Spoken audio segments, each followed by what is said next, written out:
باللہ من الشیطان الرجیم بسم اللہ الرحمن الرحیم۔ حال میں ایک صاحبہ ہیں بلکہ جنہوں نے نبی یا رسول ہونے کا یا نبیہ ہونے کا دعویٰ کیا ہے، تو ہماری تحقیق اس پر آنی چاہیے کہ دیکھیے کوئی شخص رسول اللہ صلی اللہ علیہ وسلم کے بعد جو نبوت ملنے کا یا رسالت ملنے کا یا نبی بننے کا یا رسول بننے کا دعویٰ کرتا ہے وہ کافر ہو جاتا ہے۔ نیز اگر وہ منی رسول،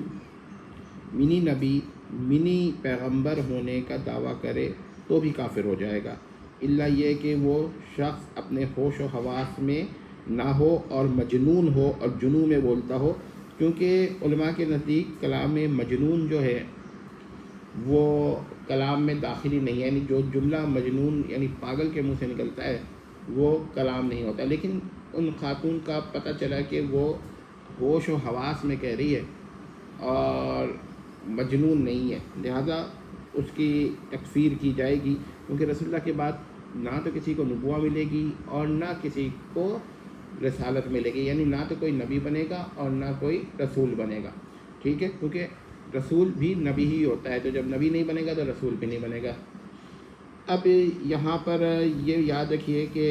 بے عین ہی اگر کوئی یہ دعویٰ کرے کہ وہ فی الحال تو نبی یا رسول نہیں ہے، یا منی نبی یا منی رسول تو نہیں ہے، لیکن قیامت میں جب جائے گا یا جائے گی تو منی نبی یا منی نبیہ یا منی رسول بن جائے گی قیامت کے بعد، تب بھی وہ کافر اور مشرک ہے، حالانکہ کافر ہے اور شرک فی النبوہ کر رہا ہے۔ مشرک شرک فی الالوہیہ میں نہیں ہے لیکن شرک فی النبوہ میں ضرور ہے، اور ایسا شخص منکر ختم نبوہ ہے، لہذا اس کی بھی تکفیر کی جائے گی، ٹھیک ہے۔ ہاں اگر کوئی یہ بھی کہے، یہ بھی پوائنٹ نوٹ کر لیں کہ کوئی اگر یہ بھی کہے کہ وہ پہلے سے نبی ہے لیکن اب وہ اعلان نبوت کر رہا ہے، تب بھی وہ کافر ہے اور ختم نبوہ کا مخالف ہے، اس کے دعوے کا اعتبار نہیں کیا جائے گا۔ اسی طرح اگر کوئی یہ کہے کہ وہ قیامت کے بعد منی گاڈ یا کوئی اور شخص کے بارے میں کہے کہ وہ منی گاڈ یا منی گاڈیس یا کریٹڈ گاڈ یا کریٹڈ گاڈیس بن جائے گا، تب بھی، یا کریٹڈ منی گاڈیس یا کریٹڈ منی گاڈ بن جائے گا، تب بھی وہ کافر و مشرک ہو جائے گا۔ ہاں یہ شرک الوہیہ ہے، ذرا یہ غور کر لیجئے گا کہ وہ اسی وقت بن جائے گا، یعنی کہ ابھی تو اس نے دعویٰ نہیں کیا کہ وہ بن چکا ہے، لیکن وہ کہے گا میں کہ وہ بن جائے گا، تو لہٰذا وہ کافر ہو جائے گا۔ اور میں کہتا ہوں کہ ایسا شخص زیادہ خطرناک ہوتا ہے جو اس طرح کی باتیں کہہ کر اپنے کو بچانے کی بھی کوشش کرتا ہے۔ تو یہاں پر ہم تمام جہلمی صاحبان سے گزارش کرتے ہیں کہ جس طرح رسول اللہ صلی اللہ علیہ وسلم کے بعد کوئی نبی، کوئی منی نبی، کوئی منی پروفٹ، کوئی منی نبیہ، کوئی منی پیغمبر نہیں آ سکتا، پیدا نہیں ہو سکتا، آ سکتا پیدا نہیں ہو سکتا، نبوت نہیں مل سکتی، ٹھیک ہے۔ اسی طرح کوئی mini god, mini goddess, created god, created goddess یا منی کریٹڈ گاڈ یا منی کریٹڈ گاڈیس وغیرہ نہیں بن سکتی، یہ بھی ذہن میں رکھیے گا۔ اور جو یہ عقیدہ رکھے کہ خواہ وہ حال میں بن جائے گا یا کوئی کسی اور کے بارے میں یا دیگر لوگوں کے بارے میں یہ رکھے کہ وہ حال میں بن جائے گا یا مستقبل میں بن جائے گا، تب بھی وہ کافر و مشرک ہو جائے گا، ٹھیک ہے۔ تو اسی طرح یہ دونوں برابر کے ہی کفر ہیں، یاد رکھیے گا، بلکہ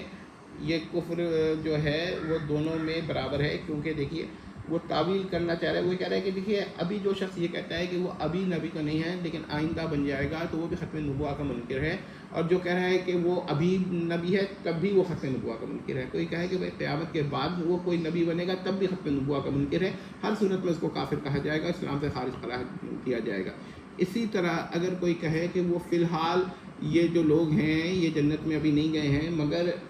یہ منی گاڈ بن جائیں گے، ابھی نہیں ہیں، تب بھی وہ کافر اور مشرک ہے، ہاں شرک الوہیہ ہے۔ اور اگر وہ کہے کہ ابھی بن گئے تب بھی وہ کافر اور مشرک ہے۔ اور اگر کوئی ابھی بھی اس کو بات کو نہیں سمجھا تو اس کو پھر ہم ایک دفعہ بتانے کی کوشش کرتے ہیں کہ دیکھیے منی گاڈ کا عقیدہ ہو یا منی نبی کا، گاڈ کا عقیدہ ہو یا نبی کا، رسول اللہ کے بعد کسی کو نبوت ملنا یا کسی کا نبی بننا سراسر کفر و شرک کا عقیدہ ہے اور محال وقوعی ہے، ٹھیک ہے، اور محال شرعی ہے، جو اس کا قائل ہو کہ رسول اللہ کے بعد کسی کو نبوت ملے گی تو وہ کافر ہو جائے گا، ٹھیک ہے۔ یہ ساری باتیں ہم نے بیان کر دی ہیں، اور جہمی صاحب کے اصول پہ تو محال عقلی ہونا چاہیے، نہ صرف رسول اللہ کے بعد کسی کو نبوت کا ملنا یا کسی شخص کا نبی بننا محال عقلی جہمی صاحب کے اصول و قواعد پہ ہونا چاہیے، اور اسی بنیاد پر ہم کہتے ہیں کہ منی گاڈ بننا بھی محال عقلی ہونا چاہیے۔ ابھی منی گاڈ پر ایک بحث باقی ہے، انشاءاللہ وہ میں جہلمی صاحب کے مقابلے میں پیش کروں گا، کیونکہ جہلمی صاحبان جو ہیں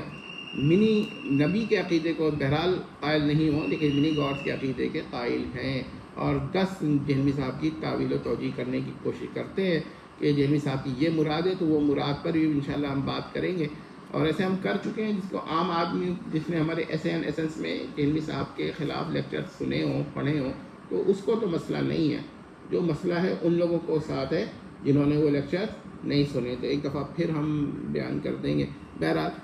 ہم تمام مسلمانوں سے مطالبہ کرتے ہیں کہ کسی بھی شخص کے دعوے کو تسلیم نہ کریں، خواہ وہ منی گاڈ کا کر رہا ہو، خواہ وہ منی نبی کا یا نبیہ کا یا منی نبیہ کا یا منی گاڈیس کا، ٹھیک ہے، وغیرہ وغیرہ ہم تو جو بھی یہ عقیدہ کا یہ جو دعویٰ کرے گا منی گاڈیسز کا، وہ بھی اسی طرح کافر مشرک ہو جائے گا، جو منی نبیہ کا عقیدہ ظاہر کرے گا وغیرہ ہوں تو وہ بھی کافر و مشرک ہو جائے گا۔ اور یہ بتا دیا ہے کہ منی گاڈیس کا کو تسلیم کرنے والا شرک الوہیہ کرے گا، اور جو منی نبیہ یا منی فیمیل نبی کا یا پروفیٹس کا قائل ہوگا، یا پروفیٹس یا منی پروفیٹس کا، وہ شرک فی النبوہ کرے گا۔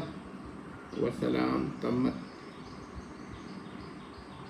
بلکہ ایک پوائنٹ یاد آ گیا کہ وہ شرک فی الختم النبوہ بھی کرے گا، الیاذ باللہ تعالی، والسلام نبوت، اور نبوت کا عقیدہ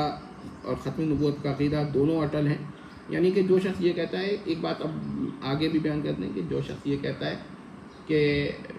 نبوہ اور ختم النبوہ میں سے اگر کوئی ختم النبوہ کا منکر ہے اور نبوہ کا قائل ہے تو وہ کم درجے کا ہے، کافر ہے، اور جو دونوں کا منکر ہے وہ بڑے درجے کا کافر ہے، جی نہیں، دونوں ہی مساوی درجے کے کافر ہیں، تو یہ بات بھی یاد رکھیے۔ والسلام تمت۔